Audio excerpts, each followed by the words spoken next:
ನನ್ನ favourite director ಅಂತಲೇ ಹೇಳ್ಬೋದು. ಬೆಲ್ ಬಾಟಮ್ ಆಗಿರಬಹುದು, ಬ್ಯೂಟಿಫುಲ್ ಮನಸ್ಸುಗಳು, ಟೋನಿ, ಒಂದಷ್ಟು ಹಿಟ್ ಸಿನಿಮಾಗಳನ್ನ ನಮ್ಮ ಸ್ಯಾಂಡಲ್ವುಡ್ಗೆ ಕೊಟ್ಟಂಥವರು ಇವತ್ತು ನನ್ನ ಜೊತೆಗಿದ್ದಾರೆ.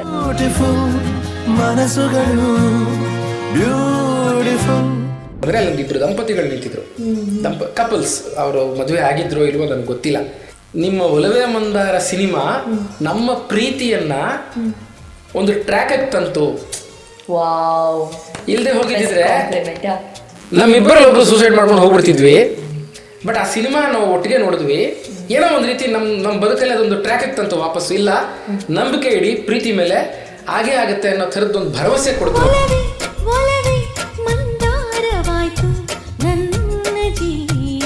ನಾನು ಹೋಗಿ ನೋಡಿದಾಗ ನನಗೆ ತುಂಬಾ ಬೆರಗಾಯ್ತು. ನಾನು ಒಬ್ರನ್ನ ಪ್ರಶ್ನೆ ಮಾಡಿದೆ, ಏನ್ ಸರ್ ಇದು ತಪ್ಪಲ್ವಾ? ಒಂದು ತುಂಬಾ ಚಿಕ್ಕ ಮಕ್ಕಳನ್ನ ಆ ಥರ ನಶೆಗೊಳಗೆ ಶಿವನ ಪ್ರಸಾದ ಅಂದ್ರು. ಓ, ಅದಕ್ಕೊಂದು ಹಾಡೇ ಹೇಳ್ಬಿಟ್ರು ಅವರು, ಅಂಗ್ ಬಂಗ್ ಶಿವ ಸಂಘ ಹೇ.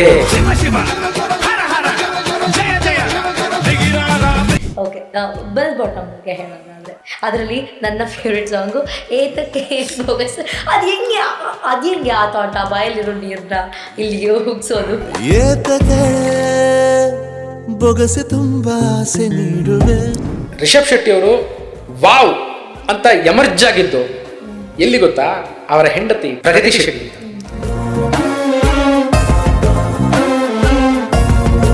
ಯಾಕಂದ್ರೆ Kusuma character it's not a just a heroine, ಅವಳು ವಿಲನ್ ಹೌದು.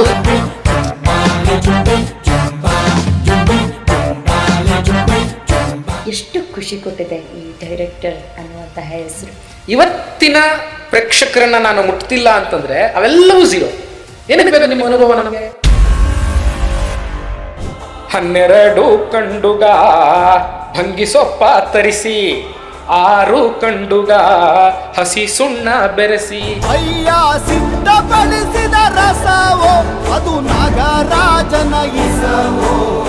ಹಾಯ್, ಎಲ್ಲರಿಗೂ ನಮಸ್ಕಾರ. ನೀವು ನೋಡ್ತಿದ್ದೀರಾ ಸ್ಪೀಡ್ ನ್ಯೂಸ್ ಕನ್ನಡ. ನಾನು ಪ್ರಿಯಾ ಸೋಮೇಶ್. ಇವತ್ತು ನನ್ನ ಜೊತೆ ಒಬ್ಬರು ವಿಶೇಷವಾದಂತಹ ಅತಿಥಿ ಇದ್ದಾರೆ. ಇವ್ರನ್ನ ನಾನು ಹೆಂಗೆ ಮಾಡ್ಕೊಳ್ಳೋದು, ಇವರು ನನ್ನ ಫೇವ್ರೆಟ್ ಡೈರೆಕ್ಟರ್ ಅಂತಲೇ ಹೇಳಬಹುದು.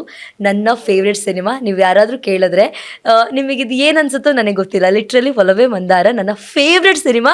ನನ್ನ ಫೇವ್ರೆಟ್ ಹೀರೋ ಶ್ರೀಕಿ ಅವರು. ಬಟ್ ಈಗ ಯಾರಿಗಾದರೂ ಇದನ್ನು ನಾನು ಹೇಳಿದ್ರೆ ನಗಾಡ್ತಾರೆ ಸೀರಿಯಸ್ಲಿ. ಬಟ್ ನನ್ನ ಫೇವ್ರೆಟ್ ಡೈರೆಕ್ಟರ್ ಅಂತಲೇ ಹೇಳ್ಬೋದು. ಬೆಲ್ ಬಾಟಮ್ ಆಗಿರಬಹುದು, ಬ್ಯೂಟಿಫುಲ್ ಮನಸ್ಸುಗಳು, ಟೋನಿ, ಒಂದಷ್ಟು ಹಿಟ್ ಸಿನಿಮಾಗಳನ್ನ ನಮ್ಮ ಸ್ಯಾಂಡಲ್ವುಡ್ಗೆ ಕೊಟ್ಟಂಥವರು ಇವತ್ತು ನನ್ನ ಜೊತೆಗಿದ್ದಾರೆ. ಅದು ನನಗೆ ಬಹಳ ಬಹಳ ಬಹಳ ಖುಷಿಯಾಗುವಂತಹ ವಿಷಯ. ಜಯತೀರ್ಥ ಸರ್ ನಮ್ಮ ಜೊತೆಗಿದ್ದಾರೆ. ಅವ್ರನ್ನ ನಮ್ಮ ಕಾರ್ಯಕ್ರಮಕ್ಕೆ ಮಾಡ್ಕೊಳ್ಳೋಣ. Welcome to the show sir. ನಮಸ್ತೆ. ಹೇಗಿದ್ದೀರಾ? ಫೈನ್ ಸರ್, ಮೊದಲನೇದಾಗಿ thank you so much. Olave Mandara ನನ್ನ ಫೇವ್ರೆಟ್ ಸಿನಿಮಾ. ನನ್ನ ಫೇವ್ರೆಟ್ ಹೀರೋ ಶ್ರೀಕಿ. ನಿಜ, ಅವ್ರೇನಾದ್ರೂ ಇದನ್ನ ನಾನು ತುಂಬ ಸಲ ಅನ್ಕೊಂಡಿದ್ದೀನಿ, ಇವ್ರನ್ನ ಒಂದ್ಸಲನಾದ್ರೂ ನಾನು ಮೀಟ್ ಮಾಡಬೇಕು ಅಂತ. 2022 ಅನ್ಸುತ್ತೆ ಆ ಸಿನಿಮಾ ಬಂದಿದ್ದು. ಎಸ್ 2020 ಅಲ್ಲಮ್ಮ, 2011. ಸಾರಿ 2011. ಅಂದ್ರೆ ಇಲ್ಲಿಗೆ 15 ವರ್ಷದ ಹತ್ತತ್ರ. 15 ವರ್ಷದ ಹತ್ತತ್ರ ಆಯ್ತು. 2011 ಇಲ್ಲಿವರೆಗೂ 10, 12, 13 ವರ್ಷ ಆಗಿದೆ. ಆಗ್ಲೇ ನಾ ಸಿನಿಮಾ ಆ ಟೈಮಲ್ಲಿ ಅದೊಂಥರ ಹೈಪ್ ಸಿನಿಮಾ ಅಂತಾನೆ ಹೇಳ್ಬಹುದು. ಈ ಲವರ್ಸ್ಗಳಿಗೆ ಆಗ ಒಂಥರ ಟೀನೇಜು, ನಮ್ಮ ವಯಸ್ಸೆಲ್ಲ ಒಂದು ಲವರ್ಗೋಸ್ಕರ ಅಷ್ಟು ದೂರ ಓಡ್ಕೊಂಡು ಹೋಗ್ತಾರ. ಅಂದ್ರೆ ನಾವು ಸಿನಿಮಾ ಒಳಗಡೆ ನೋಡೋದು ರಿಯಲ್ ಅಂತ ಅನ್ಕೊಂತದ್ವಿ. ಆ ಸಿನಿಮಾ ಹೆಂಗ್ ಸರ್ ನಿಮಗೆ ಆ ಕಥೆ? ಯಾವುದು ಸುಳ್ಳೇನಲ್ಲಮ್ಮ. ಅಯ್ಯೋ, ಅದು ಖಂಡಿತ ಹೇಳ್ತೀನಿ. ನಾವು ಎಷ್ಟೇ ಸಿನಿಮಾ ಮಾಡಿದ್ರು ಸತ್ಯ ನಮಗಿಂತ ಘೋರವಾಗಿದೆ. ನಾವೆಷ್ಟೇ ಕಲ್ಪನೆಯಲ್ಲಿ ಹೀಗೆ ನಾವು ವಿಚಿತ್ರವಾಗಿ ತೆಗಿತಾ ಇದ್ದೀವಿ, ಯಾರು ಇಮ್ಯಾಜಿನೇಷನ್ನೇ ಮಾಡಿರಲ್ಲ ಅಂತ ಅನ್ಕೊಳ್ತೀವಿ. ನಮಗಿಂತ ರಿಯಾಲಿಟಿನಲ್ಲಿ ಅದರ 10 ಪಟ್ಟು 100 ಪಟ್ಟು ಘೋರವಾಗಿ ನಡೆದಿರುತ್ತೆ. ಇವೆಲ್ಲವೂ ನಾನೇನು ಕಪೋಲ ಕಲ್ಪಿತದ್ದೇನಲ್ಲ. ಹೆಚ್ಚು ಕಮ್ಮಿ ಆ ಇಡೀ ಒಲವೇ Mandara cinema real incident based. ಹೌದು. ನಿಮ್ಗೆ ಅದರಲ್ಲಿ ಬೇರೆ ಬೇರೆ ಪಾತ್ರಗಳು ಬರ್ತದೆ. ಈಗ ರಂಗಾಯಣ ರಘು ಮತ್ತು ವೀಣಾ ಸುಂದರ್ ಅವ್ರದ್ದೊಂದು ಪಾತ್ರ ರತ್ನಾನಂಜಿ ಅಂತ ಹೇಳಿ, ಅದನ್ನ ನಾನು ಹಾವೇರಿ ಬಸ್ ಸ್ಟ್ಯಾಂಡ್ ಅಲ್ಲಿ ನಾನು ನೋಡಿದ ಪಾತ್ರಗಳು. ಭಿಕ್ಷೆ ಬಿಡ್ತಾ ಇದ್ರು, ಚಪ್ಪಲಿ ಹೊಲಿತಾ ಇದ್ರು ಗಂಡ ಹೆಂಡತಿ. ಅವ್ರು ಒಂದ್ಸಲ ಎಲ್ಲೋ ನೋಡಿ ಅವ್ರನ್ನ ಮಾತಾಡಿಸಿ, ಅವ್ರಿಗೆ ಮಕ್ಕಳಿಲ್ಲ, ಎಷ್ಟು ಅನ್ಯೋನ್ಯವಾಗಿದ್ದಾರೆ ಅಂತಂದ್ರೆ ಬಡತನದಲ್ಲೂ ಪ್ರೀತಿಗೆ ಏನೂ ಕೊರತೆ ಇರಲಿಲ್ಲ. ಸೊ ಅವ್ರು ಇನ್ಸ್ಪೈರ್ ಆಗಿದ್ದು ಆ ಕ್ಯಾರೆಕ್ಟರ್ಗಳನ್ನ ತರೋದಕ್ಕೆ. ಎರಡನೇದು, ನನಗೆ ಈ ಮೋಟರ್ ಸೈಕಲ್ ಡೈರಿ ಅಂತ ಒಂದು ಕಾದಂಬರಿ ಇದೆ, ಚಿಗೋವೀರ ಅವ್ರು ಬರೆದಿರೋದು. ಅದ್ರದ್ದೊಂದು ಸಿನಿಮಾ ಕೂಡ ಆಗಿತ್ತು. ಅದನ್ನ ನೋಡ್ಬೇಕಾದಾಗ ಇಬ್ಬರು ಯುವಕರು ಸುಮ್ಮನೆ ಒಂದು ಗಾಡಿ ತಗೊಂಡು ಜರ್ನಿ ಮಾಡ್ತಾ ಹೋಗ್ತಾರೆ. ಒಂದು ಕೊನೆಗೆ ಅವ್ರು ಹೋಗಿ ತಲುಪೋದು ಕ್ಯಾನ್ಸರ್ ಕ್ಯಾಂಪ್ಗೆ, ಡಾಕ್ಟರ್ಗಳವರು. ಸೊ ಇದನ್ನ ನೋಡ್ತಾ ನೋಡ್ತಾ ಅರೆ ಏನೇನೋ ನಡೆದಿದೆಯಲ್ಲ ಅಂತ ಹೇಳಿ ಆಮೇಲೆ ದ ರ್ಯಾಬಿಟ್ ಫೆನ್ಸ್ ಪ್ರೂಫ್ ಅಂತ ಒಂದು ಸಿನಿಮಾ ನೋಡಿದ್ದೀನಿ. ನಡೆದಿರೋ ಇನ್ಸಿಡೆಂಟ್ ಆಸ್ಟ್ರೇಲಿಯಾದಲ್ಲಿ ಬಿಳಿಯರೆಲ್ಲ ಹೋಗಿ ಆಕ್ಯುಪೈ ಮಾಡ್ಕೊಳ್ಳುವಂಥ ಸಂದರ್ಭದಲ್ಲಿ ಅಲ್ಲಿ ಕಪ್ಪು ಜನ ಇದ್ದದ್ದು ಮುಂಚೆ. ಆ ಸಂದರ್ಭದಲ್ಲಿ ಅದೇ ಒಂದು ಕ್ರಿಶ್ಚಿಯಾನಿಟಿಯ ಕನ್ವರ್ಷನ್ ಮಾಡ್ತಾ ಅಂದ್ರೆ ಒಂದು ಶಿಸ್ತನ್ನು ಕಲಿಸ್ತೀವಿ, ವಿದ್ಯೆ ಕಲಿಸ್ತೀವಿ ಅನ್ನೋ ಥರದ್ದು ಇದು ಮಾಡ್ತಾ ಇದ್ದಾಗ ಆ ಟ್ರೈಬಲ್ ಮಕ್ಕಳುಗಳಿಗೆ ಅದು ಬೇಕಾಗಿರಲಿಲ್ಲ.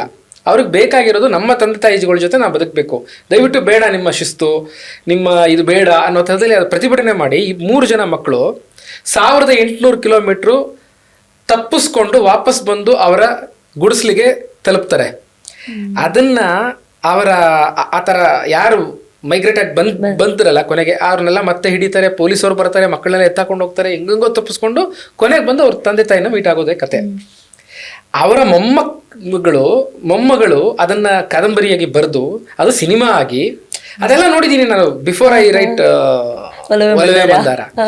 ಸೊ ಇಷ್ಟೆಲ್ಲ ಆಗ್ಬೇಕಾದಾಗ ಆ ಸಿನಿಮಾದಲ್ಲೇ ಒಂದು ದೊಡ್ಡ ಪ್ರೂಫ್ ಇದೆ. ದಶರಥ್ ಮಾಂಜಿ ಬಗ್ಗೆ ನಾನು ಹೇಳಿದ್ದೀನಿ. ಬಿಹಾರಲ್ಲಿ ವಾಜಿರ್ಗಂಜ್ ಅಂತ ಒಂದು ಗ್ರಾಮದಲ್ಲಿ, ಗಯಾಯಿಂದ ಒಂದು 50 ಕಿಲೋಮೀಟರ್ ದೂರ ಅಷ್ಟೇ ಅದು. ಅಲ್ಲಿ ಒಂದು ದೊಡ್ಡ ಬೆಟ್ಟವನ್ನ ಒಬ್ಬ ವ್ಯಕ್ತಿ ತನ್ನ ಹೆಂಡತಿಗಾಗಿ ಕಡಿದು ರಸ್ತೆ ಮಾಡ್ಬಿಡ್ತಾನೆ. ಗೆಹ್ಲೋರ್ ಘಾಟ್ ಮತ್ತು ವಾಜಿರ್ಗಂಜಿನ ಮಧ್ಯದಲ್ಲಿ. ಅಲ್ಲಿವರೆಗೂ ಅದು 80 ಕಿಲೋಮೀಟರ್ ದೂರದಲ್ಲಿ ಇದ್ದಿದ್ದು ಬರೀ 1 ಕಿಲೋಮೀಟರ್ ಆಗೋಗುತ್ತೆ. ಅದೆಲ್ಲ ಪ್ರೀತಿಗಾಗಿ ಮಾಡಿರೋದಿದೆ, ನಡೆದಿರೋದಿದೆ.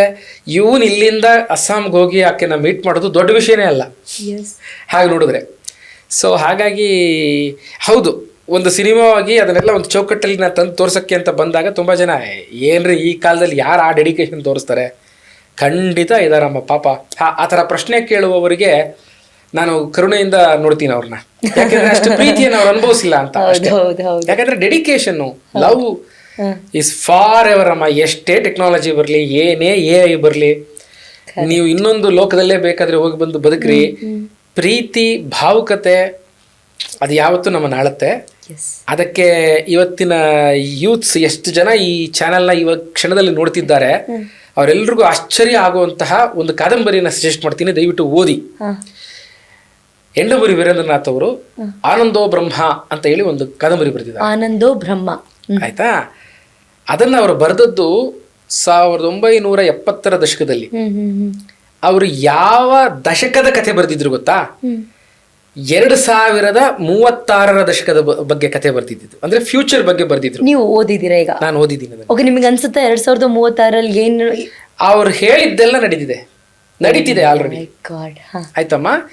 1970ರ ದಶಕದಲ್ಲಿ ಒಬ್ಬ ಕಾದಂಬರಿಕಾರ ಎಂಡಮೂರಿ ವೀರೇಂದ್ರನಾಥ್ ಅವರು ಆನಂದೋ ಬ್ರಹ್ಮ ಅನ್ನೋ ಒಂದು ಕಾದಂಬರಿ ಬರೀತಾರೆ.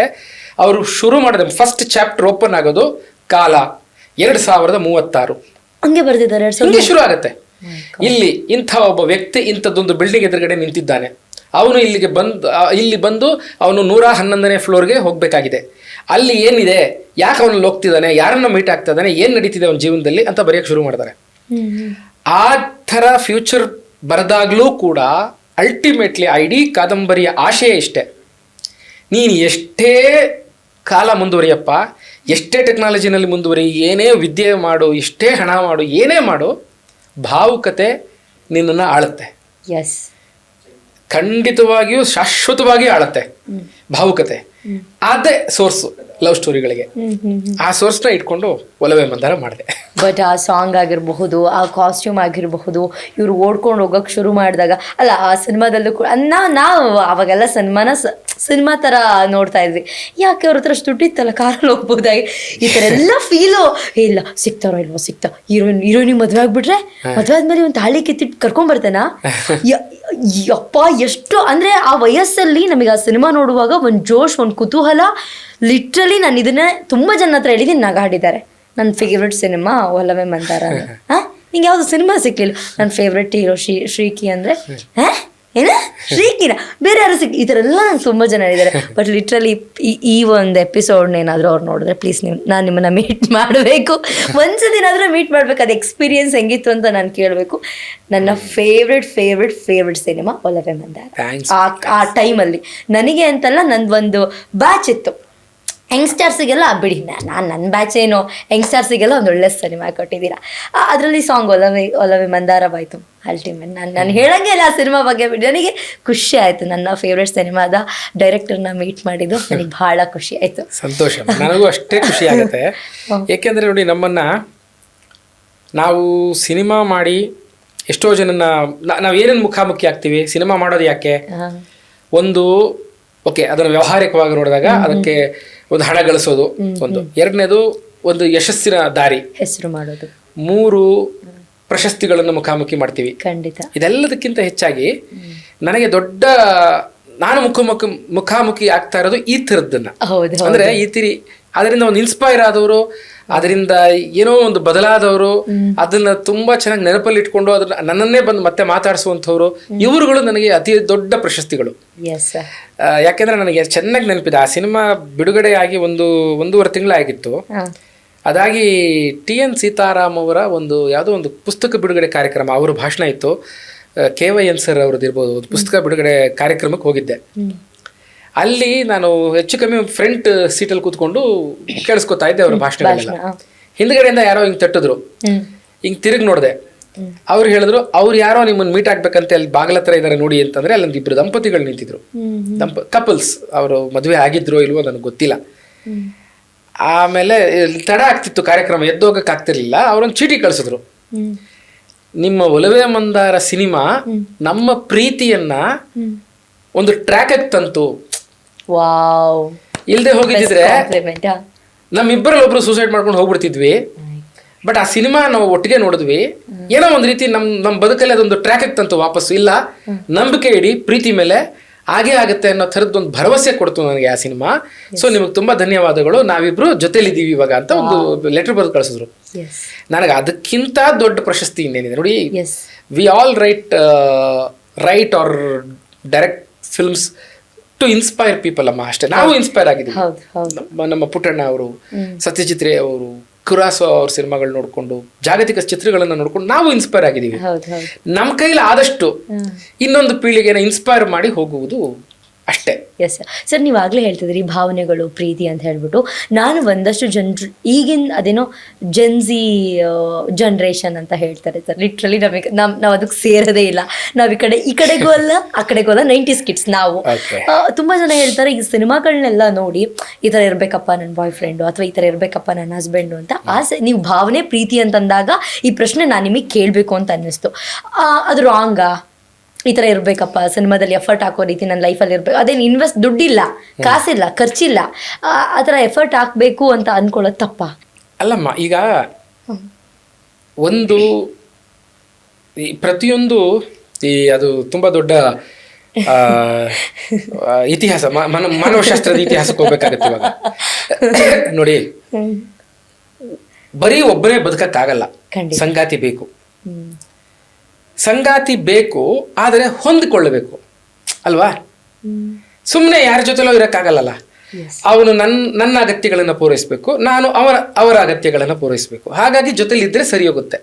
ಈಗ ಉದಾಹರಣೆಗೆ ಗಂಡ ಹೆಂಡತಿ ಅಂದ ತಕ್ಷಣ, ಸಪೋಸ್ ಹೆಂಡತಿ ಆದವಳು ಅವಳೇ ಕೆಲ್ಸಕ್ಕೆ ಹೋಗಿ ಬಂದರೂ ಕೂಡ ಗಂಡನಾದವನು ಇನ್ನೊಂದು ಯಾವುದೋ ಒಂದು ಜವಾಬ್ದಾರಿ ತಗೋಬೇಕು, ಒಂದು ಮನೆ ನಡಿಬೇಕು ಅಂತಂದ್ರೆ, ಸೊ ಈ ಥರದ್ದು ಯಾವುದೋ ಒಂದು ಕಲ್ಪನೆ ಇದೆಯಲ್ವ ನಮ್ಮಲ್ಲಿ, ಒಟ್ಟಿಗೆ ಬದುಕುವುದು. ಇದಕ್ಕೆ ಆಕೆಯನ್ನ ಅಥವಾ ಆತನನ್ನ ನಾವು ಜೊತೆಲಿ ಇಟ್ಕೊಂಡು ನಾವು ಮಾಡ್ತೀವಿ ಅಂತಂದ್ರೆ ಅದಕ್ಕೊಂದು ಇಮ್ಯಾಜಿನೇಷನ್ ಶುರು ಆಗುತ್ತೆ. ಖಂಡಿತ ಈಗಿರ್ಬೇಕು, ಈ ತರ ಇರಬೇಕು ಅಂತ. ಅಫ್ಕೋರ್ಸ್ ಡಾಕ್ಟರ್ ರಾಜ್ಕುಮಾರ್ ಅವ್ರನ್ನ ನೋಡಿ ಎಷ್ಟೋ ಜನ ಆ ಕಾಲಘಟ್ಟದ ಹೆಣ್ಣು ಮಕ್ಕಳು ಈ ತರದ್ದೊಬ್ಬ ಬಹಳ ಕಾಯುವಂತಹ ಗಂಡ ಬೇಕು, ಬಹಳ ಪ್ರೊಟೆಕ್ಟ್ ಮಾಡುವಂಥವನು, ನಮ್ಮನ್ನ ಇನ್ಸ್ಪೈರ್ ಮಾಡುವಂಥವನು, ನಮ್ಗೆ ಫ್ರೀಡಮ್ ಕೊಡುವಂಥವನು, ಎಲ್ಲವೂ ಇಂಥವ್ರು ಬೇಕು ಅಂತ ಎಕ್ಸ್ಪೆಕ್ಟ್ ಮಾಡೋದು ಈಸಿ. ಪ್ರತಿಯೊಂದು ಪೀಳಿಗೆಯು, ಜೆನ್ಸಿ ಬಿಟ್ಟಾಕಿ, ಎಲ್ಲರೂ ಬಿಟ್ಟಾಕಿ, ಪ್ರತಿಯೊಂದು ಪೀಳಿಗೆಯು ಆ ಕಾಲಘಟ್ಟದ ಜನಗಳ ಮತ್ತು ಆಗು ಹೋಗುಗಳ ರಾಜಕೀಯ ಪರಿಸ್ಥಿತಿ ಎಲ್ಲವೊಂದರಿಂದ ಇನ್ಸ್ಪೈರ್ ಆಗ್ತಾ ಇರ್ತಾರೆ. ಆ ಕಾಲಘಟ್ಟದ ಇನ್ಸ್ಪೈರ್, ಆ ಕಾಲಘಟ್ಟದ ಸಿನಿಮಾ, ಆ ಕಾಲಘಟ್ಟದ ವ್ಯವಹಾರ, ಆ ಕಾಲಘಟ್ಟದ ರಾಜಕೀಯ ಪರಿಸ್ಥಿತಿ, ಸಾಮಾಜಿಕ ಪರಿಸ್ಥಿತಿ, ಸೋಷಿಯಲ್ ಮೀಡಿಯಾ ಇನ್ಫ್ಲೂಯೆನ್ಸ್ ಎಲ್ಲದರಿಂದ ಇನ್ಸ್ಪೈರ್ ಆಗ್ತಾ ಇರ್ತಾರೆ. ಇಂಥವ್ರಿಗೆ ನನಗೆ ಯಾವ ಥರದವ್ರು ಏನು ಬೇಕು ಅನ್ನುವ ಒಂದು ಚಾಯ್ಸ್ ಇರುತ್ತೆ. ನಾವು ಅದನ್ನ ತಪ್ಪು ಅನ್ನಕ್ ಸಾಧ್ಯವೇ ಇಲ್ಲ, ಸಾಧ್ಯವೇ ಇಲ್ಲ. ಅದೊಂದು ಜನಪದ ಅಮ್ಮ. ಜನಪದ ಅಂತಂದ್ರೆ ಏನು ಹಳೇದು ಅಂತ ಅಲ್ಲ, ಆ ಕಾಲಘಟ್ಟದ ಜನಪದ, ಆ ಜನರ ವಿಷಯ ಅಷ್ಟೇ. ಅದು ಅಲ್ಲಿಂದ ನಾನು ಇನ್ಸ್ಪೈರ್ ಆಗಿದ್ದೀನಿ. ಮೇ ಬಿ ಅವರಿಗೆ ಹಿಂದಿನ ಕಾಲಘಟ್ಟದ ಯಾವ್ದೊಂದು ರಿಲೆವೆಂಟೇ ಅಲ್ಲ ಅನ್ಸುತ್ತೆ. ಮುಂದಿನ ಕಾಲಘಟ್ಟದ ಅದ್ರ ಬಗ್ಗೆ ನಾವ್ ಯಾಕೆ ಯೋಚನೆ ಮಾಡೋಣ, ಇವಾಗ ನಾವು ಇದ್ದೀವಿ ಇಷ್ಟೇ. ನೋಡಿ, ಇದೇ ತರದ್ದು ಪರಿಸ್ಥಿತಿಯನ್ನ, ಇದೇ ತರದ ಬರಹಗಳನ್ನ ಟಾಗೂರ್ ಕಾಲದವರು ಬರೆದಿದ್ರು. ಅಂದ್ರೆ ಈಗ ರವೀಂದ್ರನಾಥ್ ಟಾಗೂರ್ ಅವರು ಒಂದ್ ಕಡೆ ಬರೀತಾರೆ, ನಾನು ಇದ್ದೇನೆ ಎಂಬ ನಿರಂತರ ಸೋಜಿಗವೇ ಜೀವನ ಅಂತಂದ್ರೆ, ಅಪ್ಪ ನಾನು ಇವಾಗ ಇದ್ದೀನಿ. ಮೊನ್ನೆ ಯಾರ್ದೋ ಒಬ್ರದು ಒಂದು ರೈಟಿಂಗ್ಸ್ ನ ಓದ್ತಾ ಇದ್ದೆ. ಅವ್ರು ಹೇಳ್ತಾರೆ, 4,500 ಕೋಟಿ ವರ್ಷದ ಹಿಂದೆ ಮನುಷ್ಯನ ಇವಾಲ್ವ್ ಆಗಕ್ ಶುರುವಾಯ್ತು. ನೀವು ಯಾವ ಇತಿಹಾಸದ ಬಗ್ಗೆ ಮಾತಾಡ್ತಿದ್ದೀರಿ ಅಂತ. ನಾವ್ ಯಾವ ಇತಿಹಾಸ ಅಂತಂದ್ರೆ ಯಾರು, ಏನು, ಎತ್ತ, ಎಲ್ಲಿ, ಇಷ್ಟೇನಾ? ತುಂಬಾ ಚಿಕ್ಕ ಚಿಕ್ಕ ವಿಷಯದ ಬಗ್ಗೆ ನಮ್ ಕಲ್ಪನೆನೇ ಇಲ್ಲ. ಆ ನಮ್ಮ ಅಡಿಗರು ಬರ್ದಿದಾರಲ್ಲಮ್ಮ, ಏನಂತ ಅದು, ಅಕ್ಕಿಯೊಳಗನ್ನವನು ಮೊದಲಾರು ಕಂಡವರು, ಅಕ್ಕಿಯೊಳಗನ್ನವನು ಮೊದಲಾರು ಕಂಡವರು, ಅಕ್ಕರದ ಬರಹಕ್ಕೆ ಮೊದಲಿಗದ ನಾರು, ಲೆಕ್ಕವಿರಿಸಿಲ್ಲ ಜಗತ್ತನ್ನಾದಿ ಬಂಧುಗಳ, ದಕ್ಕುವುದು ಜಸ ನಿನಗೆ ಮಂಕುತಿಮ್ಮ ಅಂತ. ನಮ್ಗೆ ಇಮ್ಯಾಜಿನೇಷನ್ ಇಲ್ಲ. ನಾನು ಕಾಶಿಗೆ ಹೋಗಿದ್ದೆ. ಗಂಗೆ ಹರಿತನೇ ಇದ್ದಾಳೆ ನಿರಂತರವಾಗಿ ಕೋಟ್ಯಾಂತರ ವರ್ಷದಿಂದ. ಅಲ್ಲಿ ಎಷ್ಟು ಕೋಟಿ ಜನಗಳ ಶವ ಹೋಗಿದೆಯೋ, ಎಷ್ಟು ಅಲ್ಲಿ ಆ ಕಾಶಿ ಬಗ್ಗೆ ನಾನು ಬನಾರಸ್ ಸಿನಿಮಾ ಮಾಡ್ತಾ ಇದ್ದಾಗ ಬನಾರಸ್ ಸಿನಿಮಾದಲ್ಲಿ ಕಾಶಿ ಬಗ್ಗೆ ಒಂದಷ್ಟು ಸುಮ್ಮನೆ ಹೋಗಿ ಸಿನಿಮಾ ಮಾಡ್ಬಿಟ್ಟು ಬಂದ್ಬಿಟ್ಲಿಲ್ಲ ನಾನು. ಅಲ್ಲಿ ಯೂನಿವರ್ಸಿಟಿಗಳೆಲ್ಲ ಹೋಗಿ ಅಲ್ಲೊಂದಷ್ಟು ಜನ ಮಾತಾಡಿಸಿ, ಅಲ್ಲಿ ಒಬ್ರು ಅಮಿತಾಬ್ ಭಟ್ಟಾಚಾರ್ಯ ಅಂತ, ಅವ್ರಿಗೆ 85 years ಅವಾಗ ನಾನು ಮಾತಾಡಿಸಿದಾಗ, ಏನು ಇದಾರೋ ಇಲ್ವೋ ಗೊತ್ತಿಲ್ಲ ಈಗ. ಅವರೆಲ್ಲರೂ ಬಹಳ ಹೇಳಿದ್ರು, 21 ಹೆಸರಿದೆ ಈ ನಗರಕ್ಕೆ, ಕಾಶಿಗೆ. ಅಂದ್ರೆ 21 ನಾಗರಿಕತೆ ಬಂದು ಹೋಗಿದೆ ಇದರಲ್ಲಿ. ಇದಕ್ಕೆ ಮಸಾಣ್, ಗೌರಿಪೀಠ್, ಬಲಿಪೀಠ್, ಈ ಥರದ್ದು, ಆಮೇಲೆ ಹರಿಶ್ಚಂದ್ರ ಘಾಟ್, ಈ ಥರದ ಎಷ್ಟೋ ಹೆಸರುಗಳಿವೆ. ಅಂದ್ರೆ ಆ ಇಡೀ ಊರೇ ಎಷ್ಟೋ ನಾಗರಿಕತೆಗಳನ್ನ ಕಂಡಂತ ಊರದು. ಹಂಗ್ ಹೋಗ್ಬಿಟ್ಟಿದ್ದಾರೆ. ಇವತ್ತು ಯಾರೋ ಇದ್ದಾರೆ, ಏನೋ ಕಾನೂನು ತರ್ತಿದ್ದಾರೆ, ಏನೋ ಒಂದು ಮಾಡ್ತಾರೆ, ಏನೋ ಆಗತ್ತೆ. ಅದಾದ್ಮೇಲೆ ಅದೂ ಹೋಗುತ್ತೆ, ಇನ್ನೊಂದೇನೋ ಬಂದೇ ಬರುತ್ತೆ. ಆಯಾ ಕಾಲಘಟ್ಟದ ಜನಗಳಿಗೆ, ಆಯಾ ಕಾಲಘಟ್ಟದ ಇನ್ಫ್ಲೂಯೆನ್ಸ್ ಆಧಾರದ ಮೇಲೆ ಅವ್ರು ಏನನ್ನ ಕಲ್ಪನೆ ಮಾಡಬೇಕು, ಏನನ್ನ ಆಸೆ ಪಡಬೇಕು, ಏನನ್ನ ಇರಬೇಕು, ಹೇಗೆ ಪ್ರೀತಿಸ್ಬೇಕು, ಇಂಥವಳೇ ಆಗಬೇಕು, ನನಗೆ ಇಂಥವನೇ ಆಗ್ಬೇಕು, ಅವ್ನು ಹಿಂಗೆ ಇರಬೇಕು, ಈ ತರದ ಆಸೆ ಪಡೋದು ತಪ್ಪಲ್ಲ. ಕಟ್ಕೊಂಡ ಮೇಲೆ ಗೊತ್ತಾಗತ್ತೆ ರಿಯಾಲಿಟಿ, ಅದು ಬೇರೆ ಅಲ್ವಾ? ಅದಿರುತ್ತೆ. ಸೊ ಪ್ರೀತಿ ಮುಖ್ಯ, ಅದು ಹಾಗೆ ಆಗುತ್ತೆ. ಹೌದು, ಜಗಳ ಬರುತ್ತೆ. ಯಾಕಂದ್ರೆ ಅಮ್ಮ, ಎಲ್ಲರ ಹೊಂದಿಕೊಳ್ಳುವುದಷ್ಟೇ ನಮ್ಗಿರೋ ಆಪ್ಷನ್. ಯಾಕೆಂದ್ರೆ ಮೊನ್ನೆ ಯಾರೋ ಒಬ್ರು ಕಪಲ್ಸು, ಸಾರ್ ಇಷ್ಟು ಕೆಟ್ಟ ವ್ಯಕ್ತಿ ಅಂತ ನಾನು ಅನ್ಕೊಂಡೇ ಇರಲಿಲ್ಲ, ಪ್ರೀತಿಸ್ಬಿಟ್ಟೆ, ಇವತ್ತು ನೋಡಿದ್ರೆ ಹಾಗೆ ಹೀಗೆ ಹೀಗೆ ಹಾಗೆ ಅಂತ ಕಂಪ್ಲೇಂಟ್ ಹೇಳ್ತಾ ಇದ್ರು. ಅಮ್ಮ ಸರಿ, ಈಗ ಹೇಳಿ ನಿಮ್ಮ ಮನಸ್ಥಿತಿನಲ್ಲಿ, ಈಗ ನೀವು ಒಂದ್ಸಲ ಟೆಸ್ಟೆಡ್ ಅಲ್ವಾ, ಇದನ್ನ ಬಿಟ್ರಿ ಅಲ್ವಾ, ಈಗ ಇದನ್ನ ಬಿಡ್ತೀರಿ ಅಂತ ಅನ್ಕೊಳ್ಳಿ. ಇನ್ಯಾರ ಮಾದರಿ ಹೇಳಿ ನೋಡೋಣ, ಇನ್ಯಾರ ತರ ಬೇಕು ನಿಮ್ಗೆ ಹೇಳಿ ನೋಡೋಣ. ಅವ್ರು ಇನ್ನೊಂದು ಯಾವ್ದೋ ಒಂದು ಎಕ್ಸಾಂಪಲ್ ಕೊಟ್ರು. ಖಂಡಿತ ಆ ಎಕ್ಸಾಂಪಲ್ ಇವಾಗ ನೀವೇನ್ ನೋಡ್ತಿದ್ದೀರಲ್ಲ, ಇದಕ್ಕಿಂತ ಖರಾಬ್ ಆಗಿರೋದು. ಹಾಗಾಗಿ ನಿಮ್ಗಿರೋದು ಒಂದೇ ಒಂದು ಆಪ್ಷನ್, ಹೊಂದಿಕೊಳ್ಳುವುದು ಅಷ್ಟೇ. ಹೊಂದ್ಕೊಂಡು ಹೋಗ್ಬೇಕು, ಆಗ್ಲೇನೆ ಜೀವನ ನಡೆಯೋದು. ಯಾಕಂದ್ರೆ ನಮ್ಗೆ ಸಿಗುತ್ತೆ ರೀ, ಸಿಕ್ಕಷ್ಟನ್ನ ಅನುಭವಿಸ್ಬೇಕು. ಎಲ್ಲವನ್ನ ಸಿಕ್ಬಿಟ್ರು ಅನುಭವಿಸಕ್ ಆಗಲ್ಲ. ಸಿಕ್ಕಷ್ಟನ್ನ ತಗೊಂಡು ಒಂದು, ಯಾಕಂದ್ರೆ ನಿಮಗೆ ಇಡೀ ಜಗತ್ತ ನನ್ನದಾಗ್ಲಿ ಅಂತ ಅಂದ್ರೂ ಕೂಡ ಅದನ್ನ ಅನುಭವಿಸಕ್ ಆಗಲ್ಲ, ನೋಡ್ಲಿಕ್ಕೆ ಆಗಲ್ಲ. ಹೋಗಿ ಓಡಾಡ್ಕೊಂಡು, ನನ್ನ ಜೀವಿತ ಅವಧಿಯಲ್ಲಿ ಇಷ್ಟು ನನಗೆ ದಕ್ಕಿದೆ, ಇದು ನನಗೆ ಸಿಕ್ಕಿದೆ, ಇವುಗಳ ಜೊತೆ ನಾನು ಎಷ್ಟು ಸಂತೋಷವಾಗಿರ್ತೀನಿ ಅನ್ನೋದಷ್ಟೇ ಲೆಕ್ಕ. ಕರೆಕ್ಟ್. ಅದ್ರ ಮೀರಿ ನಾವು ತುಂಬಾ ಯೋಚನೆ ಮಾಡಬಾರ್ದು. Correct sir.